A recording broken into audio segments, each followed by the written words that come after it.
네, 안녕하세요. 815 머니톡 가족 여러분, KB증권의 김앤 민재기 팀장입니다. 자, 날씨가 갑자기 또 추워지고 있습니다. 주말에 날씨가 많이 추워진다고 하는데요. 날씨가 추워지는 만큼 크리스마스, 산타 랠리, 뭐 이런 연말 랠리도 좀 왔으면 하는 바람인데, 미국 증시는 그러한 흐름이 이어지고 있는데, 우리나라 증시는 참 쉽지 않은 그런 흐름이 이어지고 있습니다. 그래도 글로벌 증시 전체적으로 반등이 좀 이어지고 있고, 뭐 추세적으로 이 반등이 이어질 수 있을지에 대한 기대감이 좀 높아지고 있고, 국내 시장도 그러한 흐름을 좀 따라갔으면 하는 바람에 오늘 주간지 시황 우리 8.15 가족 여러분들과 함께 하도록 하겠습니다. 자, 일단은 뭐 최근에 강세 자, 최근에 제가 판서를 좀 하면서 말씀드릴게요. 최근에 강세 배경 한 뭐 두 가지 정도로 요약을 해드리면요. 일단 첫 번째는 시장을 계속 부담스럽게 했던 이유들이 조금 완화가 되고 있다라고 보시면 될 것 같아요. 부담이 좀 줄어들고 있다. 시장을 매우 조금 눌러왔던 밑으로 눌러왔던 부담 요인들이 좀 줄어들고 있다라는 건데 첫 번째 이 중에서 이제 부담 요인은 뭘까요? 그러면 부담 요인은 역시 물가라는 부분이고, 물가로 인해서 움직이는 금리 이런 것들이 그 부담 요인이 될 수가 있겠죠, 그죠? 자, 그런 것들에 대해서 하나씩 설명을 좀 드려보겠습니다. 자, 이번 주 지난주 부터 해서 11월 초부터 해서 시장이 이제 반등을 좀 주고 있는데, 특히나 분위기가 좀 좋아졌던 부분은 CPI, 소비자 물가지수, 그 다음에 PPI, 생산자 물가지수 이런 것들이 발표하고 난 다음에 상반기, 내년도죠, 내년도 상반기에 금리가 좀 인하되지 않겠냐라는 분위기가 갑자기 부상을 하고 있습니다. 그러면서 이제 글로벌 증시가 분위기가 이제 좋아지는 그러한 흐름이 나타나고 있는데, 자, 그러면 연준의 패드와치의 이 데이터를 보면서 내년도에 금리 인하 확률은 어떻게 반영이 되고 있는지를 우리가 한번 볼 텐데요.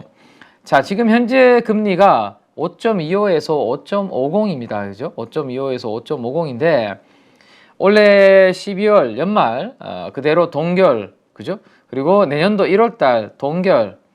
자, 3월달, 내년도 3월달 가니까 인하 확률이 동결 확률 70%, 인하 확률이 30%로 드디어 인하 움직임이 나타나기 시작했고요. 자, 그 다음에 내년 5월 달에 가면, 자, 요 5월 달이 점점 지금 원래 7월에서 빨라지고 있습니다, 다시. 자, 5월 달은 동결 확률 38%, 인하 확률이 무려 48%로 올라갔고요. 네. 그 밑으로 보면 더, 인하할 거다라는 확률도 더 있네요. 그죠? 그래서, 동결 가능성보다 인하 가능성이 확률이 더 높아지는 그런 모습들이 지금 전개가 되고 있다라는 겁니다. 자, 그래서 이것 때문에 글로벌 증시가 최근에 강세 흐름을 보이고 있다라고 생각을 하시면 되겠죠, 그죠? 네. 자, 그래서 긍정적인 부분은 연준이 드디어 금리 인상 사이클을 종료하겠구나라는 그런 부분이 있고, 반대로 이제 조금 제가 걱정하는 부분들, 부정적인 요인은, 자, 지금까지 금리 인상을 했고, 그 다음에 내년도 적어도 3월 달까지 높은 금리가 이렇게 계속 유지가 되는 거잖아요, 그죠? 유지가 되면 이걸로 인해서 후행적으로 저는 뭐가 나타났다는 말씀드렸죠? 요거 소비 위축, 그죠? 소비가 위축되는, 고용이 약간 지금 냉각되고 있고 소비가 위축되는 고금리 영향이 이런 부분들이 후행적으로 나타나면, 최근에 월마트도 디플레, 소비 둔화 언급했다라고 말씀드렸습니다. 그래서 어닝 컨퍼런스 콜 있고 실적 많이 빠지고 주가 많이 빠지고 그랬는데, 자, 요 부분이 제가 12월 달에 걱정되는 부분이다. 그래서 금리 인하와 관련된 부분에 대한 긍정적인 부분들, 드디어 연준이 금리 인하를 한다라는 거, 그 다음에 지금까지 그 금리 상승이 이제 주가를 눌러왔다면 그런 부분이 긍정적인 부분이고, 조금 부정적인 부분은 소비 위축과 관련된 이런 부분들이 앞으로 본격적으로 나타날지, 요게 우리가 점검해야 되는 포인트다라고 보시면 될 것 같습니다. 자, 일단은 10월달 CPI 상승률인데요. 회색 그래프입니다. 회색은 3.2%가 이렇게 하락을 했네요. 헤드라인 물가죠. 헤드라인 3.2%. 그 다음에 핵심 코어 물가는 4%대로 이렇게 내려오는 그런 그림들이 나타나고 있습니다. 자, 그래서 앞으로 그러면 물가는 에너지 가격, 유가도 지금 최근 떨어지고 있으니까 물가는 계속 이렇게 떨어지지 않을까. 그래서 내년도에 상반기에 금리 인하가 부상이 되지 않을까라는 기대감입니다. 자, 그런데 조금 특이한 거를 하나 오늘 이제 말씀을 한번 드려보면, 자, 이거 무슨 금리냐면 우리가 주로 제가 보여드렸던 거는 미국의 10년물 금리와 2년물 금리를 주로 보여드렸었는데요. 오늘은 여기 보시면 6month bill bond라고 되어 있습니다. 그러면 뭐냐면 6개월짜리 채권 금리라고 그냥 쉽게 생각하시면 될 것 같아요. 네. 자, 최근에 6개월짜리 10년 금리는 여기가 7월 달 정도로 보시면 되고요. 여기가 11월입니다. 네.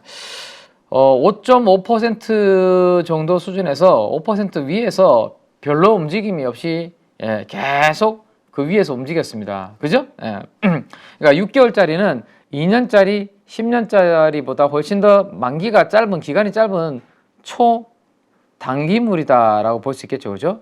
초단기물 금리가 점처럼 내려오지 않고 위에서 머물러 있는 상태였다라고 볼 수 있을 것 같아요. 그죠? 근데 최근에 CPI 발표되고 11월 초 이후에 보면 한번 내려왔다가 한 차례 더 이렇게 떨어지는, 초단기 금리가 이렇게 떨어지는 그런 그림들이 나타났습니다. 그래서 얼마까지 떨어졌냐? 5.4%대까지 금리가 이렇게 떨어졌네요. 그러면 지금 쭉 연결해서 보면, 여기가 7월이라고 말씀드렸죠? 여기가 6월입니다. 그러면 6월 이후로 5.4%대로 떨어진 건 어떻게? 처음 있는 케이스가 만들어진 거네요. 그죠? 그러면 어떤 생각을 이제 할 수 있냐 하면, 6개월짜리 이 T빌이라는 금리는 향후에 6개월간의 기준금리, 연준의 이 파월 의장의 기준금리의 기대치를 여기에서 반영하는 금리가 6개월짜리인데요. 6개월 후에, 향후 6개월간에. 근데 지금 보는 것처럼 이렇게 금리가 움직이지 않던 6개월짜리 초단기 금리가 떨어진다. 그러면 향후 6개월간의 기준금리 기대값을 이제는 인하 쪽으로 시장이 반영을 해나가고 있다라는 측면에서 요거는 의미 있는 부분이다라고 볼 수 있을 것 같아요. 그래서 앞으로 이게 더 떨어지는지, 그죠? 11월 달, 12월 달 13일 날 FOMC 회의가 있는데요. 그죠? 이때 우리가 6개월짜리 이게 만약에 드라마틱하게 더 떨어진다. 그러면 이제 내년도 상반기 금리 인하에 대한 기대치는 훨씬 더 높아지는 부분으로 이해를 하시면 될 것 같습니다. 아시겠죠? 네, 그래서 일단 물가와 금리가 시장의 부담 요인 중에 가장 첫 번째 부담 요인이었는데 이게 완화되고 있다라는 부분이 최근 글로벌 증시의 강세에 큰 영향을 주고 있다라고 보시면 되고요. 그 다음 장기금리도 마찬가지입니다. 장기금리도 10월 말만 하더라도 5% 정도 수준에서 머무르고 있었는데요. 지금 이게 4.43까지 이번 주말에 떨어지는, 그래서 장기금리도 같이 동반해서 하락하고 있는 그런 부분도 부담이 완화되고 있다라고 보시면 될 것 같고요. 자, 그 다음에 이제 이건 물가에 또 영향을 줄 수 있는 요소 중에 하나죠. 국제 유가, 에너지 가격인데요. 에너지 가격도 10월 말 정도 수준에는 90달러 정도 수준이었는데 주말에 살짝 반등을 줬습니다. 73달러까지 떨어졌다가 75.6 정도까지 이렇게 올라왔네요. 반등은 좋지만 어쨌든 국제 유가도 하락하면서 좀 안정을 찾고 있다라는 부분들을 긍정적으로 보시면 되지 않을까 싶네요. 네. 자, 그 다음에 두 번째 시장이 조금 이번 주에 글로벌 증시가 전반적으로 좀 괜찮았던 이유 중에, 우리나라를 약간 제외하고 글로벌 증시 측면에서 괜찮았던 이유 중에 하나는 미중 간의 정상 회담에 대한 뭐였죠? 항상 시장은 먼저 기대치가 선반영되죠. 그죠? 기대치였습니다.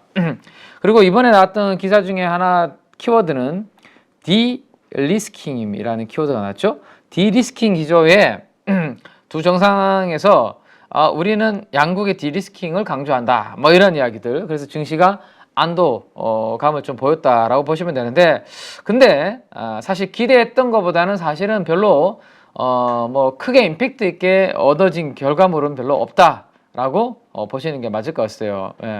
자, 이 무슨 이야기입니까? 지금 그 여의도역에서 멀지 않은 그 위치에 더 현대서울이라는 그 여의도 현대백화점이 있는데요. 그 지하 1층이었나? 아무튼 지하에 지하철하고 연결되어 있는 그쪽 라인에서 딱 들어가면 입구에 팝업 스토어가 자주 있습니다. 거기에 이번 주 화요일 날 제가 갔을 때 뭐가 있었냐면 팬더, 중국의 우리 푸바오 있죠? 팬더 가족의 뭐 그런 팝업 스토어가 이렇게 있었는데 이 정상회담에서 팬더 이야기가 나온 거죠. 네, 무슨 이야기가 나왔냐면 팬더를 보내주겠다. 우리가 그 미국하고의 우리의 관계가 돈독하다는 것을 보여주기 위해서 팬더를 보내주겠다. 이런 이야기가 뜬금없이 나왔습니다. 아니 반도체에 그 다음에 뭐 2차 전지 뭐 그 다음에 뭐 여러 가지 많잖아요. 그 해결돼야 되는 현안들이 많은데 이게 뭐 웬 팬더인가요? 그래서 미국의 주요 언론들의 이번 미국 정상회담에서의 결과에 대한 뭐 이야기들을 보면 유의미한 결과는 없었다. 월스트리트 저널에서도 이렇게 헤드라인을 뽑고 있습니다. 그래서 경제가 그래도 좀 뭔가 모멘텀을 가질 수 있을 만한 몇 가지 안 되는 모멘텀 중에 미중 정상회담에 대한 기대치가 있었고 안타깝게도 유의미한 성과가 없었다라는 게 지금 대부분의 분위기다라는 겁니다. 그리고 호텔에서 이제 만찬이 열렸는데요. 시진핑 주석 테이블 주변에 미국 CEO들, 미국 기업들의 CEO들이 엄청나게 몰려들었다라고 합니다. 참석 비용이 $2,000 정도였다고 하는데요. 네, 그럼 $2,000면 우리나라 돈으로 1,300원 정도 곱하면 뭐 대략적으로 한 300만 원 정도 되잖아요. 그죠? 내고 시진핑하고 한마디라도 한번 해서 야 우리가 중국에서 앞으로 사업하는 데서 조금이라도 도움 받으려고 갔다라는 거죠. 갔는데 막상 연설에서는 야 우리 미국하고의 우호사절로 팬더를 보내겠다. 그죠? 그리고 우리는 팬더를 보호하기 위해서 미국과 계속 협력하겠다라는 다소 이건 뭔가 뭐 생뚱맞은 그러한 이제 코멘트들이 나오면서 기대했던 기업이라든지 무역 관련된 이러한 이슈들, 제재 완화와 관련된 코멘트가 전혀 언급이 별로 없었다는 측면에서 참석했던 CEO들이 돈 내고 300만 원 정도 돈 내고 참석을 했다가 상당히 실망한 그런 부분들이 있었다라는 게 기사에서 많이 확인이 되고 있습니다. 그래서 그런 부분들이 있었고 특히나 바이든 대통령 같은 경우는 시진핑을 일컬을 때 독재자라는 표현을 좀 쓰면서 이런 해프닝도 좀 있었다라는 후문이 들리네요. 그죠? 그래서 좀 아쉽다. 이게 좀 뭔가 바람을 확 불어일으킬 만한 트리거가 필요했는데 이게 조금 아쉽게 기대치에 못 미쳤다 정도 요거는 한번 참고해 보시면 될 것 같습니다. 하지만 그 기대감으로 먼저 주가는 조금 우호적인 움직임이 나타났던 부분들이 있었다 정도 보시면 되겠네요. 자, 그래서 이런 부분들이 복합적으로 작용돼서 일단은 안도 랠리가 지금 미국 시장, 미국 증시 기준으로 보는 겁니다. 미국이 일단은 살아있어야 우리도 같이 이제 따라가는 분위기가 이어지니까 최근에 미국이 강해도 우리가 그 강한 만큼 못 따라가는 부분도 있지만 그래도 만약에 미국이 무너지면 우리는 더 무너지겠죠. 그죠? 그래서 미국 중심으로 봤었고 미국 중심으로 볼 때 이번 주말까지도 산타 랠리의 기대감은 좀 이어지는 분위기였습니다. 자, 우리나라에서 봤을 때 중요한 거는 뭘까요? 그러면 일단 그러면 수급이 좋아져야 됩니다. 그죠? 수급이 좋아지려면 어쨌든 방향은 환율이 잡아줘야 된다라는 게 제가 강조드리는 부분이죠. 그래서 왼쪽에 이 그래프를 보시면 삼성증권에서 그려놓은 걸 제가 그냥 가지고 왔는데요. 자, 11월 달에 주요국들의 환율을 비교해 놓은 건데 요게 지금 보시면 마이너스 5%라는 것은 원화가 강세를 보이고 있다라는 이야기입니다. 상대적으로 유로와 대만, 중국, 일본 대비해서 우리나라의 주요국 대비해서 통화가 더욱더 강세를 보이고 있다라는 거죠. 자, 강세를 보이니까 어떻게 되고 있다? 이렇게 되는 거죠. 외국인들이 11월 들어와서 2.5조 원 정도의 주식을 사고 있고 기관들은 2.4조 원 정도의 주식을 사고 있다. 누가 팔고 있죠? 이 금액을 합한 정도 수준의 개인 투자자들만 주식을 팔고 있네요. 자, 그래서 11월 달에 수급 환경은 나쁘지 않다. 기관 외국인 메이저 수급들이 사고 있고 개인 투자분들이 팔고 있기 때문에 이들이 살 때 지수가 좀 갈 수 있는 환경이 되는 거죠. 그죠? 그래서 제가 그 다음부터는 제가 한번 이제 그림들을 업데이트를 쭉 해서 그려봤습니다. 한번 보시죠. 일단은 우리나라 수출이 그죠? 우리나라 수출이 반등을 지금 하고 있습니다. 10월 달이 전년 대비해서 5%인가요? 수출이 지금 올라오고 있죠. 네, 그래서 수출을 많이 한다. 그럼 뭐죠? 달러가 자 수출을 많이 한다. 예를 들어서입니다. 한국이 있고요. 여기 미국이 있잖아요. 자 우리가 반도체를 보내요. 물건을 보내죠. 반도체를. 그럼 미국은 우리나라한테 뭘 주죠? 달러라는 걸 주죠. 그럼 달러를 가지고 우리나라는 뭘 바꿉니까? 우리나라의 원화로 교환을 하죠. 그러면 원화에 대한 수요가 올라가면서 원화가 강세가 나타나는 효과도 일부는 있다. 수출 때문에. 자, 그래서 원화의 상대적 강세를 이러한 배경들로 인해서 이끌었는데 원화 강세 구간에서 외국인들이 주식을 급하게 팔 이유는 없다라고 말씀을 드리고 있습니다. 그죠? 원화 강세 구간에서 주식을 급하게 팔 이유는 없다. 자, 지금 보시는 것처럼 11월 달 들어와서 방향성이 바뀌고 있죠? 네. 외국인들이 이렇게 팔다가 이렇게 돌아서는 그런 그림들이 나타나고 있고 거기에 맞춰서 지수도 이렇게 반등을 주는 그런 분위기가 나타나고 있습니다. 그죠? 자, 근데 외국인만 그런 게 아니라 기관 투자가들도 이렇게 좀 빨간색이 위로 올라오고 있네요. 그죠? 기관 투자가들도 그래도 코스피에서 조금 외국인만큼 추세적인 부분은 아니지만 그래도 저점을 높여가면서 순매수 규모를 누적으로 올리고 있다. 기관들도. 요게 이제 코스피의 수급의 특징이고요.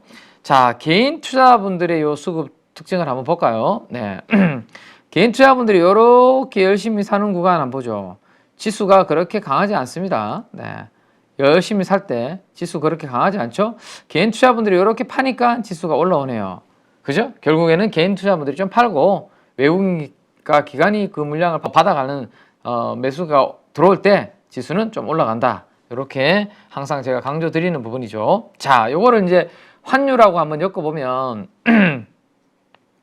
죄송합니다. 네. 자, 환율하고 한번 엮어보면 환율이 이렇게 우리나라 원화가 약세가 될 때 1200원에서 1400원으로 약세가 될 때 코스피는 이렇게 떨어집니다. 약세가 되면 외국인들이 주식을 팔 거니까 수급이 그리고 주식을 적어도 안 사니까. 근데 최근에 이 그래프가 이렇게 올라가다가 어떻게 되고 있다? 이렇게 1300원 깨지면서 원화가 아주 강세가 나타나고 있죠. 그죠? 그래서 우리나라 코스피도 빠지다가 이렇게 올라오는 그런 그림. 그래서 환율과 코스피는 계속 우리가 밀접하게 계속 같이 봐야 된다라는 거였습니다. 자, 그래서 우리나라 원화가 요거는 역축으로 그려놨는데요. 1350원에서 1300원까지 이렇게 강세를 보인 거잖아요. 그죠? 1달러에 1350원을 주다가 이제는 1300원만 주면 되니까 우리나라 돈의 가치가 올라간 거죠. 원화가 강세가 된 겁니다. 강세가 되니까 지금까지 외국인들이 조금 누적 포지션을 8월달, 9월달, 10월달 줄이다가 11월달 들어와서 다시 방향을 바꾸고 있죠. 그죠? 그래서 같이 움직인다. 이렇게 같이. 살 때 같이 원화 강세 볼 때 같이 사다가 이런 그림이 나타나고 있습니다. 자, 그럼 코스닥을 한번 볼까요? 코스닥은 어떤 흐름이 나타나고 있나? 자, 코스닥은 코스피보다는 그렇게 좀 강하지 않네요, 수급이. 왜냐하면 자, 여러분들께서도 한번 생각을 해보시죠. 외국인들 입장에서 글로벌 자금 입장에서 외국인들이 한국을 사자라고 했을 때 코스피가 있고 코스닥이 있을 때 어떤 쪽을 더 선호하게 될까요?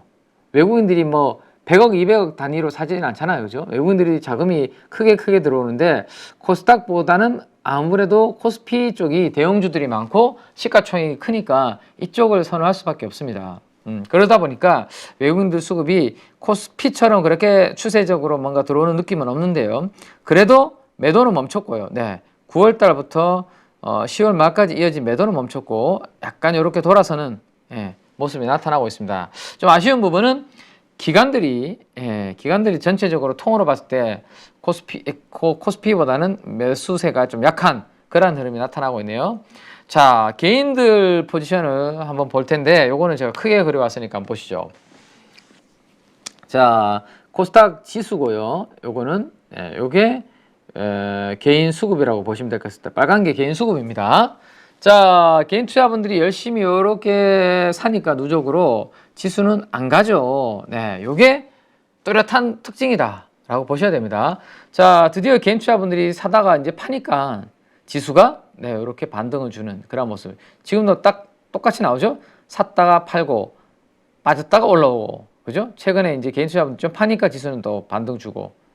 자, 사니까 개인 투자분들이 사니까 지수는 좀 안 가는, 못 가는 그래서 개인 투자분들의 수급과 주식시장의 지수는 좀 반대의 흐름이 나타난다라는 것을 참고로 좀 보시면 좋겠습니다. 자, 그러면 우리는 이들 개인 투자분들과는 반대의 모습을 액션을 취해야 되지 않을까. 일반 대중적인, 그죠? 대중의 개인 투자분들과는 좀 다른 포지션이 필요하지 않나라는 것을 한번 생각해 보시면 될 것 같고. 자, 그 다음에 이제 수급적인 부분을 한번 이제 이야기를 들어볼게요.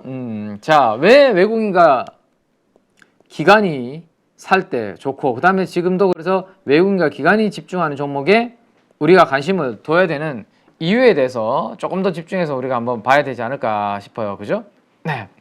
자, 개인 투자분들이 이끄는 수급장이 되려면 개인들 유동성이 막 풍부해야 되는데, 지금 시장에서 보시는 것처럼, 그림에서 보시는 것처럼 제가 이번 주까지 업데이트를 해 놓은 건데요.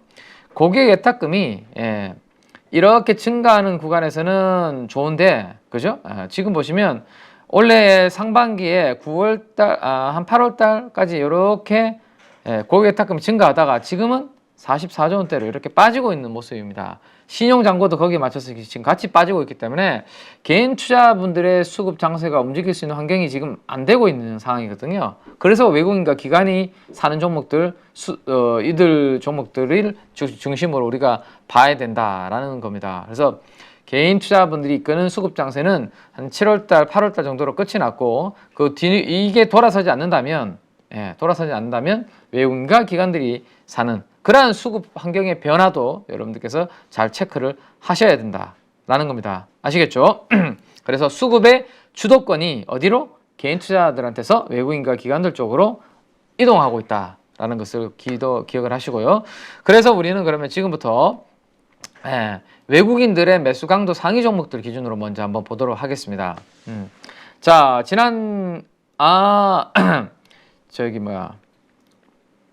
금액 기준이네. 금액 기준. 금액 기준으로 한번 먼저 보겠습니다. 자, 금요일 날 어떤 종목을 가장 많이 샀나? 역시 외국인 수급이 들어올 때는 대형주인 삼성전자, 하이닉스 뭐 이런 위주로 들어올 수밖에 없고, 특히나 업황이 바닥에서 지금 턴어라운드 되고 있는 반도체 쪽으로 지금 들어오고 있는 모습이고, 하이닉스가 먼저 움직이고 난 다음에 후발적으로 지금 갭을 줄이기 위해서 삼성전자가 움직이고 있는데, 그것은 외국인들의 매수로 움직이고 있습니다. 자, 2천억 정도 순매수세가 들어오는 그런 모습인데요.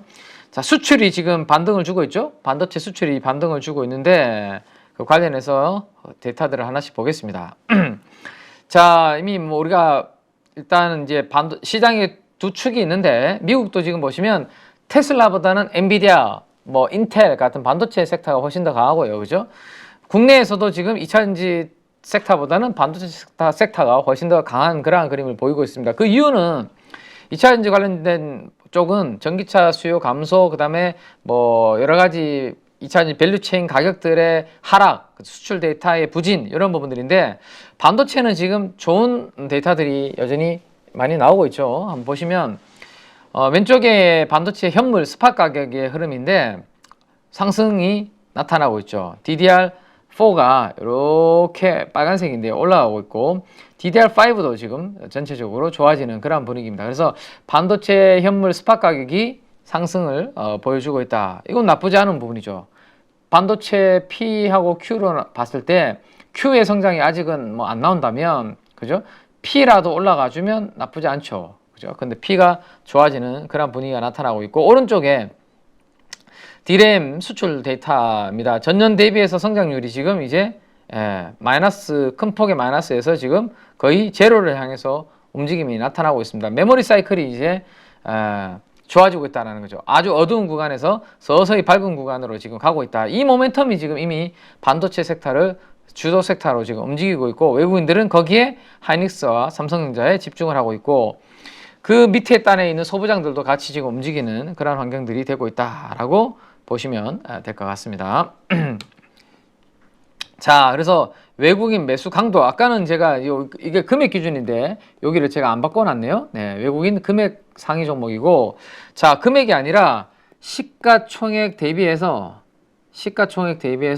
매수 금액, 이렇게 나누면 이게 이제 매수 강도라는 것으로 저는 이제 데이터를 만들고 있습니다. 매수 강도.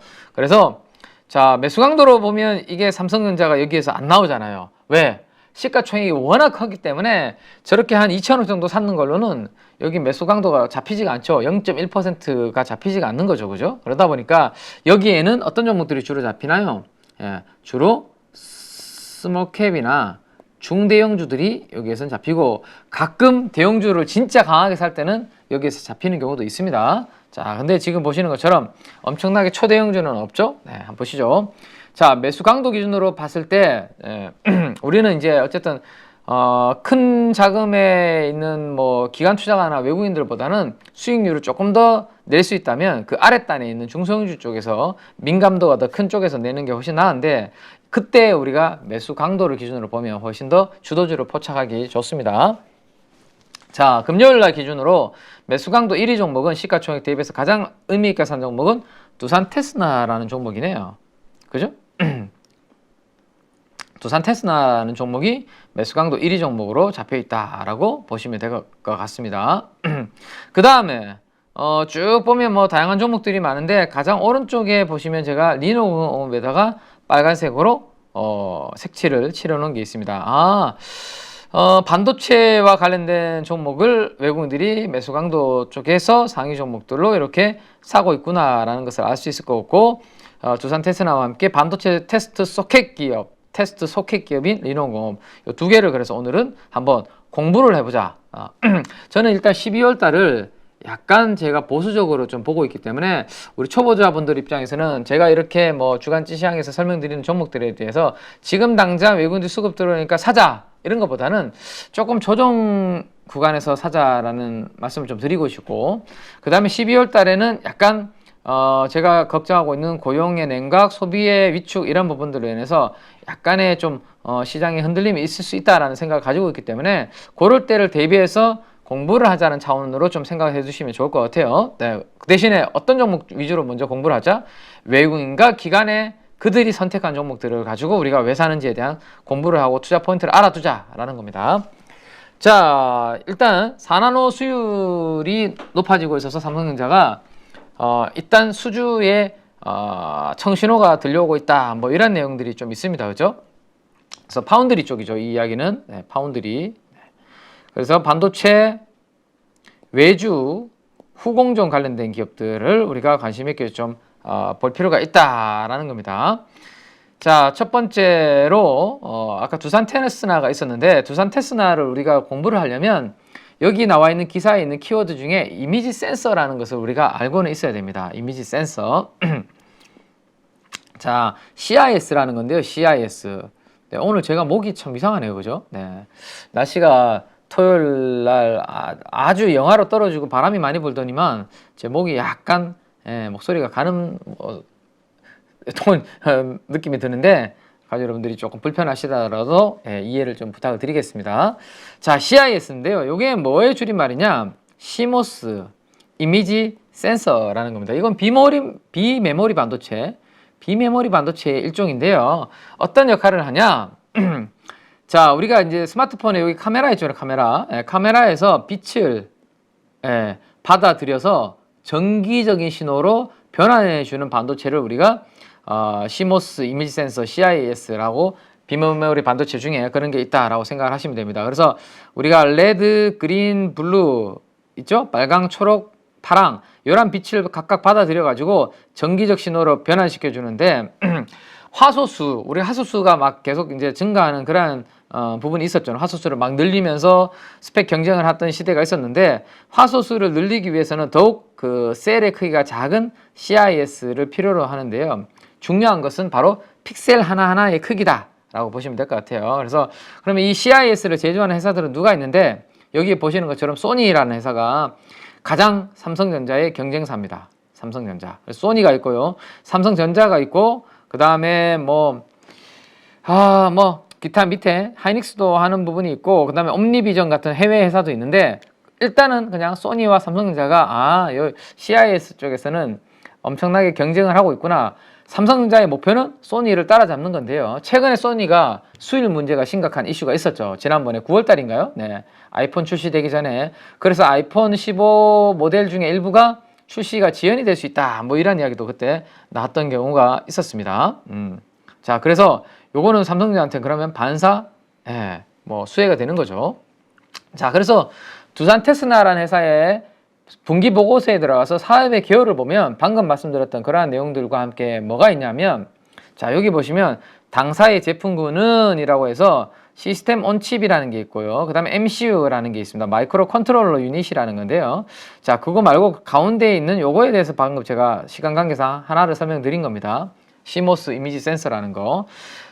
두산 테스나는 요렇게 외우시면 돼요. 원래 테스나였고 두산그룹으로 인수가 됐죠. 네. 테스나 테스트. 저 테스나 테스트. 네. 아, 반도체 제조 공정 중에서 테스트를 해주는 쪽에 특화된 기업이구나. 테스나니까 테스트. 요렇게, 네. 안 웃깁니까? 네. 요렇게 이해를 해 두시면 될 것 같습니다. 아, 네. 죄송합니다. 자, 그래서 두 가지가 있는데요. 웨이퍼 단계에서 테스트하는 게 있고, 웨이퍼 단계에서, 우리 둥그런 웨이퍼 단계에서 테스트하는 게 있고, 이거를 하나씩 다 자르는 패키징이 다 끝나고 난 다음에 패키징 하고 마지막 출하 전에 테스트하는 이 반도체 테스트 사업은 이 두 가지를 수행을 하는데, 두산 테스나는 주로 웨이퍼 테스트 단계에서 둘 다 하긴 하는데요. 웨이퍼 테스트 이 비율이 좀 더 높다. 여기는 있네요. 네, 비중이 대부분 차지한다 정도로 아시고, 여기 한번 읽어보시면 될 것 같아요. 아까 말씀드렸던 빛을 전기적 신호로 바꿔주는 거, 그죠? 그래서 스마트폰과 디지털 카메라 필수죠. 그러면 두산 테스나의 주력이 이거라면 두산 테스나의 업황은 뭐와 주로 연결이 될까요? 아, 스마트폰 사업과 주로 업황이 연결이 되겠구나 정도 생각을 한번 해보시면 되겠네요. 그죠? 네. 자, 그래서 이 두산 테스나의 홈페이지에 들어가면 요거 제가 링크를 다 걸어놨으니까 떡 누르시면 그 홈페이지로 다 연결을 되도록 해놨습니다. 보시면 우리의 사업 영역은 반도체 밸류체인이 설계부터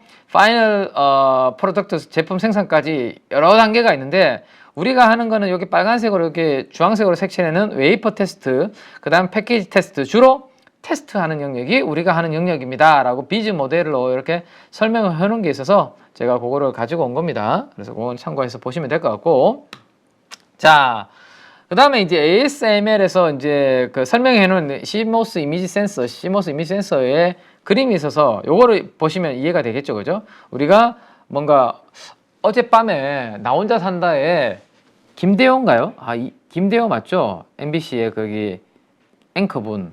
네. 나 혼자 산다에 한 번씩 출연하시는, 그래서 상당히 재미있는, 혼자 사는 참 재미있는 모습을 많이 보여주셔서 요즘 인기가 있는데, 그분이 이집트를 가셔가지고 스핑크스라든지 이런 그 피라미드를 배경으로 사진을 막 찍는 장면이 이번 주에 나 혼자 산다에 나오더라고요. 그래서 그렇게 스마트폰으로 막 어떤 물건을 가지고 카메라를 사진을 찍으면 이걸 통과하면서, 네, 여기 보시면 색깔도 블루, 그린 뭐 이런 것들 있죠, 그죠? 네. 레드, 그린, 블루 통과하면서 전기적 신호로 바뀌면서 메모리에 저장되는데, 요 과정에서 이 이미지 센서가 그런 역할을 한다 라고 보시면 됩니다. 자, 그래서 두산 테스나는 그나마 업황이 좀 견조한 편이다. 왜? 메모리보단 비메모리 쪽이 그나마 좀 하고 있기 때문에 반도체 업황이 불황이었는데도 견조한 좀 실제 흐름이 좀 나오고 있다라는 게 좀 좋았던 부분이고요.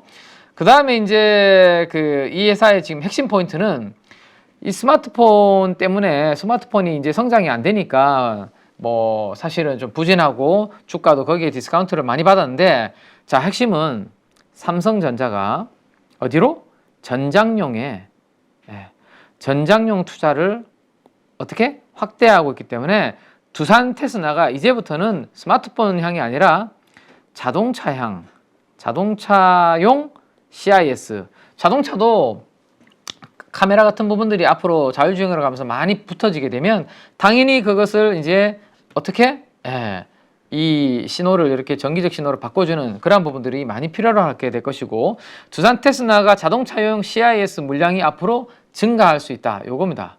차량용. 그죠? 그래서 추가 신사업. 요게 아까 어디에 들어가 있었냐면, 제가 아까 홈페이지 연결해 놨다고 말씀드렸잖아요. 네, 여기 들어가 보시면 쭉쭉쭉 내려가시면 자, 미래 사업 영역이라고 있잖아요. 그죠? 예, 미래 사업 영역에 보시면 지금 하고 있는 현재 사업 영역에서 앞으로 자동차용 SOC 이런 것들 있죠. 예, 안전주행, 지능형 자동차 이쪽으로 갈 때 이런 단계로 앞으로 가게 되면 전장용의 뭐 그런 부분들에 대해서 삼성전자가 많이 하고 있기 때문에 삼성전자의 물량을 두산 테스나가 증가할 수 있는 그런 부분들이 있다라고 그렇게 이해를 하시면 될 것 같습니다. 자, 간단하게만 오늘은 좀 말씀을 드릴게요. 예전에 뭐 설명을 많이 드렸던 부분이기도 해서 자, 방금 말씀드렸죠. 그게 있고 또 하나는 아까 소니. 자, 소니가 CIS 관련돼서 삼성하고 엄청나게 삼성이 소니를 잡기 위해서 경쟁을 치열하게 했는데 소니가 수율에 문제가 부각이 되니까 이거는 삼성전자의 반사 이 기대감이 있는 거고 삼성전자가 그렇게 물량이 더 받게 되면 당연히 낙수 효과로 두산 테스나한테도 연결이 된다. 뭐 이렇게 연결을 해 보시면 될 것 같습니다. 아시겠죠? 네. 자, 다음 그림 한번 보시죠. 그래서 삼성전자를 고객사로 둔 국내 오사트 후공정이죠. 후공정 관련된 패키징 관련된 뭐 이런 기업들 휴대폰에 들어가는 CIS나 AP 그 휴대폰에 들어가는 두뇌라고 하죠. AP 칩 이런 것들을 테스트하는 것이 주력이고, 그죠? 신사업은 전장용까지 여기 차량용 CIS가 이렇게 꾸준하게 이제 본격적으로 성장하잖아. 지금까지는 이렇게 플랫한 성장을 하다가 이제 올해를 기점으로 쫙 이렇게 올라가는, 그죠? 신사업인 전장용 칩까지 영역을 확정하고 있다. 그러면 삼성전자는 어드밴스드 패키징 쪽에서 주로 좀 고사양 쪽으로 하이엔드 쪽으로 집중을 한다라면 나머지 물량은 조금 그거보다 밑에 쪽은 삼성전자가 다 이제 담당할 수 없으니까 외주를 두는데 두산 테스나 같은 이런 기업들이 그런 물량을 받아온다. 그래서 스마트폰 업황이 올해를 기점으로 바닥이고 내년도는 올해 대비해서는 그래도 더 이상 나빠지지 않는다라는 바닥론이 지금 강해지고 있고, 이러한 차량용, 전장용 쪽의 물량이 늘어난다면 저는 시가총액입니다. 시가총액이 한 1조 정도까지는 중기적으로 갈 수 있지 않을까, 업사이드를 열어둬도 되지 않을까, 이런 생각을 가지고 옛날부터 이제 말씀을 드렸던 기업이 두산 테스나였습니다. 자, 보시죠. 그래서 반도체 메모리 사이클은 막 이렇게 출렁임이 있는데 두산 테스나는 보면 실적은 매출액은 그래서 꾸준하게 이렇게 내고 있습니다. 이번 분기까지 제가 합산해서 나타낸 거거든요. 이번 분기까지 4개 분기 합산해서 매출액을 그려보니까 꾸준하죠, 그죠? 확실히 그래서 메모리보다 비메모리 쪽으로 이렇게 가야 되는 이유가 안정적인, 그죠? 반도체 업황에 그렇게 흔들리지 않는, 물론 영업이익은 중간중간에 이렇게 음봉도 나오고, 그죠? 약간은 굴곡이 있지만 그래도 영업이익도 2015년도에 이런 흐름이 안 나오고, 그죠? 꾸준하게 이렇게 올라가는 그런 그림들이 나오고 있습니다. 자, 최근에 이제 주가와 그 다음에 앞으로 1개월이 아니죠. 이거는 12개월이니까 1년 뒤에 영업이익 추정치를 제가 같이 그려본 건데요. 자, 지금 영업이익 추정치는 어떻게 되고 있나요? 2차전지를 제가 비교를 해드려서 가지고 계신 분들은 죄송하긴 하지만 팩트를 말씀드리는 거니까요. 2차전지의 12개월 후에 영업이익 추정치는 이렇게 되고 있잖아요, 최근에. 그죠? 근데 두산 테스나의 영업이익 추정치는 어떻게 되고 있습니까? 이렇게 지금 올라가고 있잖아요. 그러면서 주가가 신고가, 52주 신고가의 차별화가 나타나고 있다라고 보시면 될 것 같아요. 그래서 앞으로 1년 뒤에 두산 테스나는 차량용 쪽에 저런 CIS 물량이 증가하면서 실적이 양호하겠네라고 전망치가 올라가고 있다.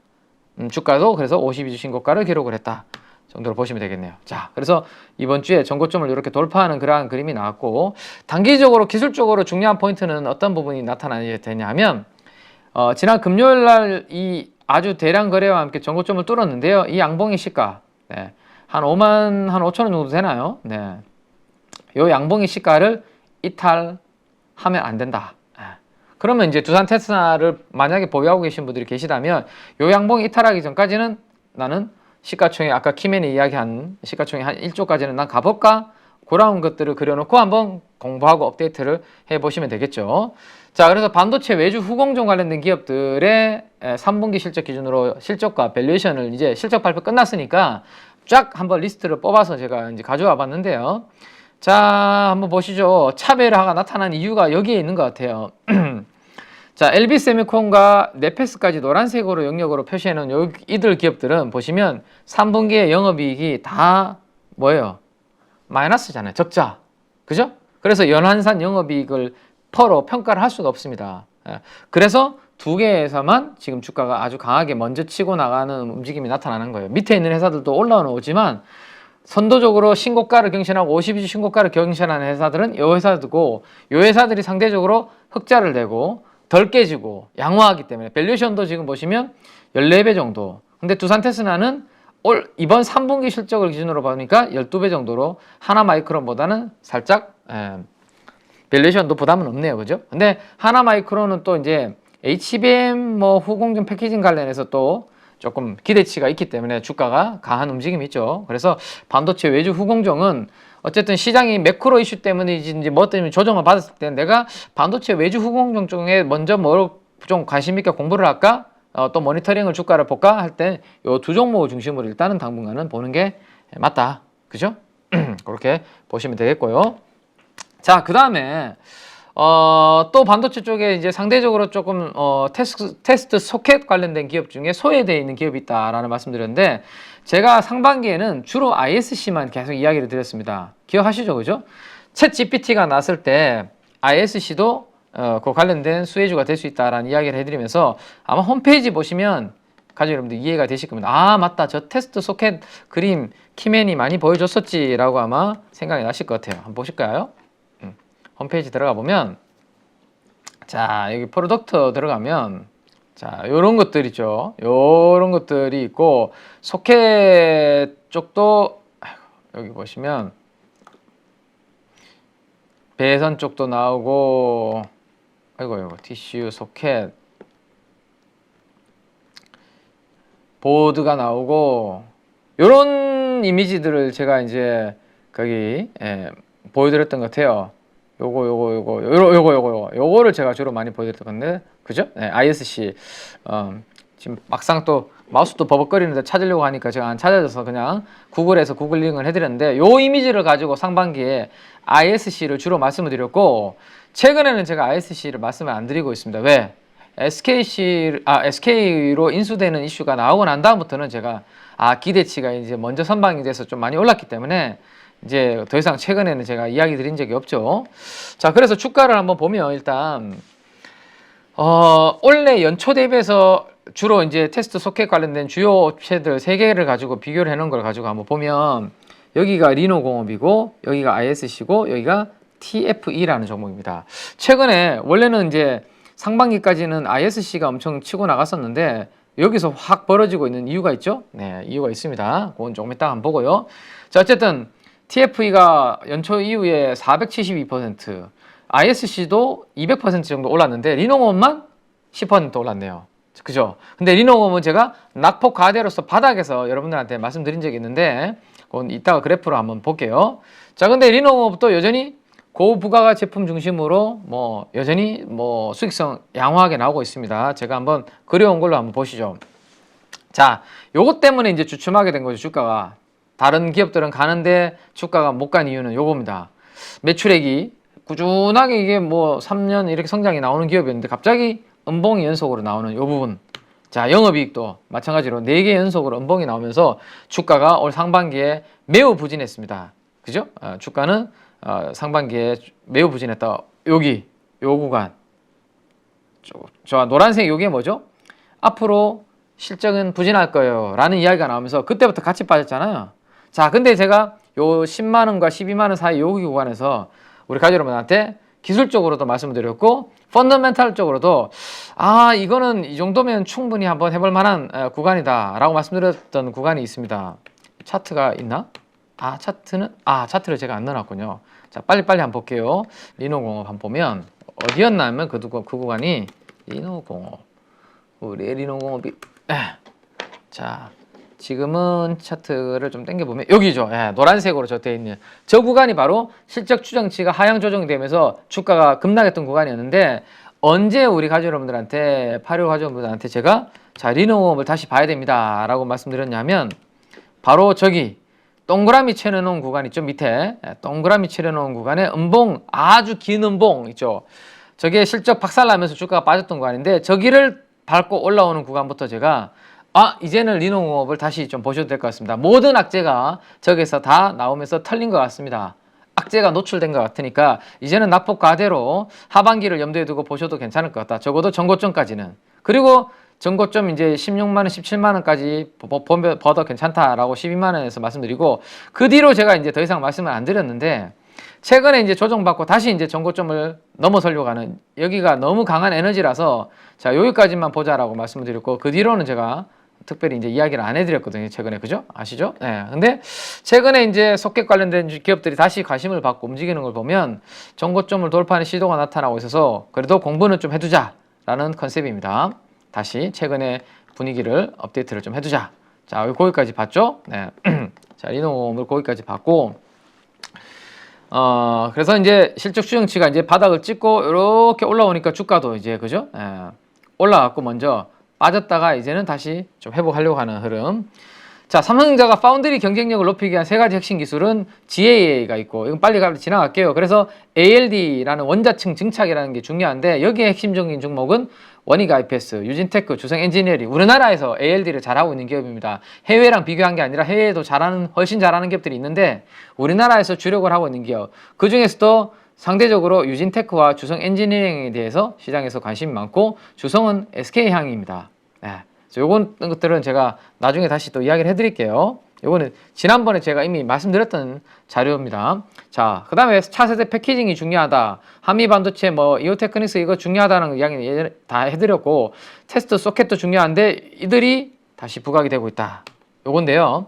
자, EDS 파이널 테스트 쪽에서 서플라이 체인을 넣어드린 게 있으니까 지금 최근에 시장에서 움직이는 종목들이 어디에 있다? 여기에 있는 영역들입니다. 그죠? 마이크로 컨텍스리 최근에 움직임이 아주 세고요. 그죠?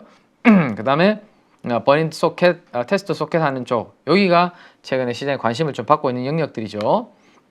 자, 테스트 소켓과 핀, 테스트 핀을 하는 기업들이 한 5개 정도가 있는데 원래는 시장에서는 관심 있는 것은 리노가 ISC, 그 다음에 TSE 요 3개 정도가 넘버 3였는데 TFE가 올해 들어와서 이게 부각이 좀 되고 있는 거죠. 그 다음에 이번 주에는 마이크로 컨텍스리 움직였고 자, 마이크로 컨텍스리 세게 움직인 이유는 요것 때문이죠. 네.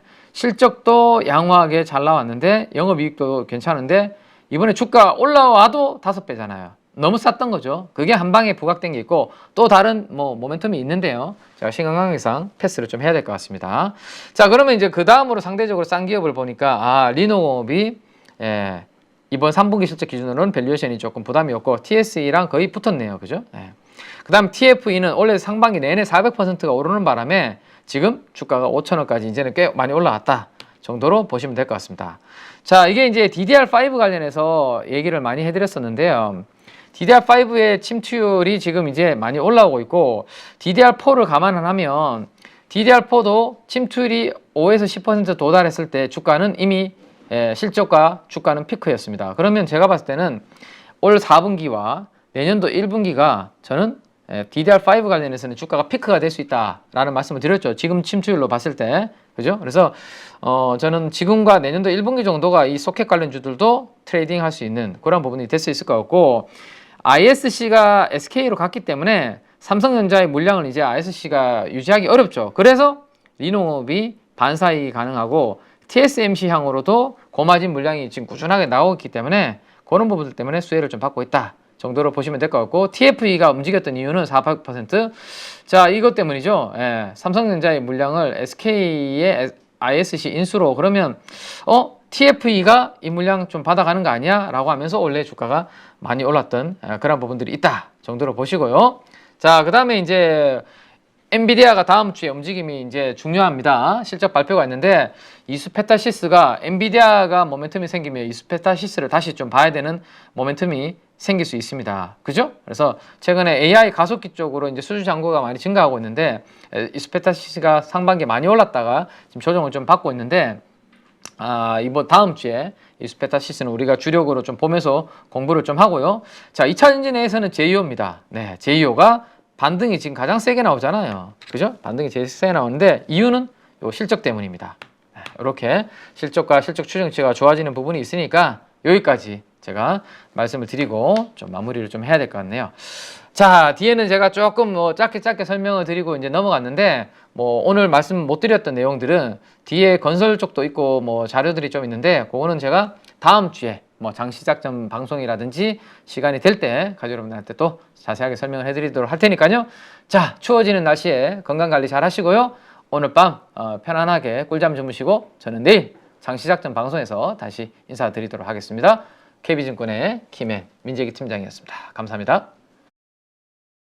안녕하세요. 8.15 모니터 가족 여러분, 임수열입니다.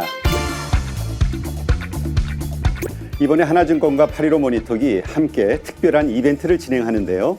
8.15 모니터 가족분들이 하나증권 신규 계좌를 개설하시면 특별한 혜택을 받으실 수 있습니다. 첫 번째 혜택은요, 국내 주식을 살 수 있는 3만 원을 드립니다. 두 번째 혜택은 하나증권과 함께하는 8.15 머니쇼 초청 받으실 수 있는 초청권입니다. 8.15 머니쇼는 특별한 강사진들에 의해 진행되는 프리미엄 세미나로 매회 500분을 초대해서 진행할 예정입니다. 그 외에도 소수점 주식 혜택을 드릴 거고요. 하나증권 계좌를 처음 만드는 분이라면 누구나 신청 가능하십니다. 이제 혜택 받는 방법 알려드리죠. 영상 하단부 더보기란에 기재된 링크를 통해 신청하시면 됩니다. 반드시 더보기란 링크를 통해서 계좌를 개설해야 이 혜택을 받을 수 있으니 유의해 주시기 바랍니다. 하나증권과 8.15 모니터기 함께 주식으로 하나 되다. 8.15 모니터 가족 여러분의 많은 참여 부탁드립니다.